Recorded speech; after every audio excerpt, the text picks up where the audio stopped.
Hey guys, it's Teacher Raf. Welcome back to my channel. This is Twilight Zone episode 17. I know that you've been looking at the news and seeing all these resignations, and I'm going to explain something to you that's going to blow your mind. I've been waiting to tell you this because I've been sort of trying to get the courage to tell you because it's so mind-blowing. But before we get to that, let's talk about the resignations. First, Russia's government just said that they resigned. Two Italian prime ministers resigned. Merkel resigned, which was planned, but her successor resigned, so that's big news. Estonian PM resigned over corruption allegations. Dutch Prime Minister resigns. You might be thinking, whoa, this is weird timing. What's going on? Let's look at what I'm looking at right now on the screen. This article is going to explain something to you that's going to blow your mind. You guys need to stay calm and have faith that things are going to work out in the people's interest because we are in serious uncharted territory. We are inside of a void right now. You might not understand this, but we're no longer a corporation, the United States Incorporated. I don't even know if we're actually in a free republic. We're in some type of republic, but let's look at this article. You're going to understand this a little bit more. The title of this article is No Great Divide, No Contract by Anna von Reitz, who apparently is an attorney who's been doing research for a number of years. She has 3,000 articles and a couple of books or whatnot. Let's look at this. People are confused. I don't blame anyone for that. Let me explain. Joe Biden was elected by municipal citizens. Okay, she'll explain what that is. Of the United States shareholders in the U.S. Inc. to a now non-existent office in a defunct corporation. But they are all trying to finesse it and pretend that their corporation is still alive, and the same as the brand new version of the U.S. Inc. They are trying to foist off on us. The new version is wholly owned franchise of the UN Corporation. You might be thinking, who's this UN Corporation? Well, it's an investment Swiss-French firm. And this lady, this Anna, says that that firm is not a positive branch. It's kind of sinister. But hey, I don't know. This is what she says. Fortunately, we know this. Their new corporation is not allowed to assume a successor to contract position, and we have told them and their boss, the Pope, to shove off. What does that mean? Anna stated in a different document that basically agents, like FBI agents, went to the Pope. You heard he was arrested, but maybe that's just cover because they went to him and tried to give him a deal to release the United States from the bonds of the corporation, from the bonds of a contract that the Vatican held over the United States. I don't know all the details of this, but it's just mind-bending if you process this, because look what she says. So you have the municipal government and all the corporations like FB and Microsoft. FB has Facebook, that have incorporated as U.S. corporations, trying to pull a fast one on the American states and people and do another little cuckoo bird substitution. She's talking about cuckoo bird substitution. She's relating to in 1860s or 71, something like that, right after Lincoln, the British took power by putting their own people in political positions instead of having an actual election. So this is what she's talking about, this cuckoo bird substitution, so that they can continue to use and abuse the powers of government to protect and profit themselves at everyone else's expense. Our forefathers couldn't possibly foresee the roiling pit of commercial nastiness that Washington, D.C. has become, but they did have a healthy appreciation for the corruption and guile and greed of the Holy Roman Empire. So when they set this whole shebang up, they did it like a set of Russian nesting dolls. You know what those are? It's like one big doll, and then you take the head off, and then inside is another doll, and then you take the head off, and inside is another doll.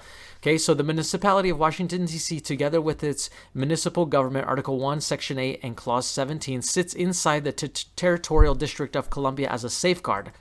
And the Territorial District of Columbia, get it, sits inside the Federal Republic enclave as a safeguard.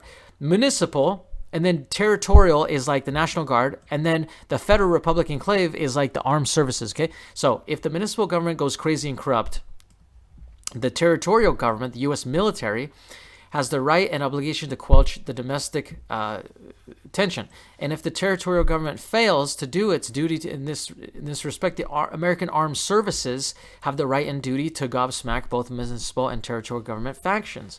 Of course, we would all prefer that the foreign subcontractors inhabiting the District of Columbia clean up their own dirty laundry. But there's absolutely no doubt that we have the authority, right, means, and manpower to scrape the District of Columbia clean Okay. Let's not get crazy here. What is Mark Zuckerberg and Bill Gates going to do about it when we, the actual government, seize their assets as the fruits of treason and crimes against humanity? All of a sudden, they aren't billionaires anymore. All of a sudden, they are in jail for censoring free speech in America while profiting from the use of our airwaves. Okay, and so, as she said, the municipal government can elect Joe Biden as president of their corporation. Okay, you're going to have your mind blown. Okay, this is another thing. Put on party hats, stage something called an inauguration, but it's all the same to us. They don't have a contract. Read that again. They don't have a contract. What does that mean? The U.S. Corporation Incorporated has ended. I know, it's insanity. I can't even digest this information. It's so crazy. The entire world has been told and is being told again that they don't have a contract. So you might think, oh, that's ludicrous. I do too. But look at the news. Look at all these people resigning. They don't represent the American states and people. They aren't our agents. They don't have any position or access to credit related to us. Their delegated powers return to the Federation of States doing business as the United States of America by operation of law the moment their municipal corporation filed bankruptcy. Again, we accepted their incapacity. And that's that. They can fill out paperwork and name their officers and set up shell corporations under the auspices of other governments offshore. They can call their new shell by deceptive names. They can wave flags and dance all they like. And they still won't have a contract with the American states and people. The chain of succession is broken, never to be repaired. This is craziness. The Holy See is still under as the contract as the Holy See, but we are not under any obligation of contract to any incorporated entity at all. Ditto with that, with the respect to the government of Westminster. Now, let's go back up here real quick. Did we skip over this? Did we read it? Look, U.S. Inc. trying to foist it on us. The new version is wholly franchised of the UN Corporation. You understand? So I've been telling you the corporation is moving into a republic. Well, what kind of republic are we becoming? And who's pulling the strings? And that's that. Okay, so here we go. That chain has ended, okay? Let all the governments of the world be aware that the vermin in DC have no contract. They don't represent anything but their own little 1 mile square. And so far as we are concerned, their creditors are welcome to it. Nancy Pelosi, no office related to our country. Mike Pence, unemployed. All the senators, they are nobody. They're just fraud artists living in a dream.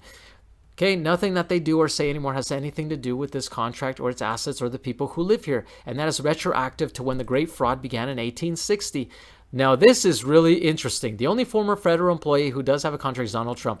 Can you believe she's saying this? Now, whether you like it or not, my question is, hey, okay, if you're going to make something like this, where's the evidence? I want to see this evidence. I want to see the source link that this contract is still valid and the people pulling the strings from the UN or whatever, the Vatican, have this on paper and it's official, official by their means, of course.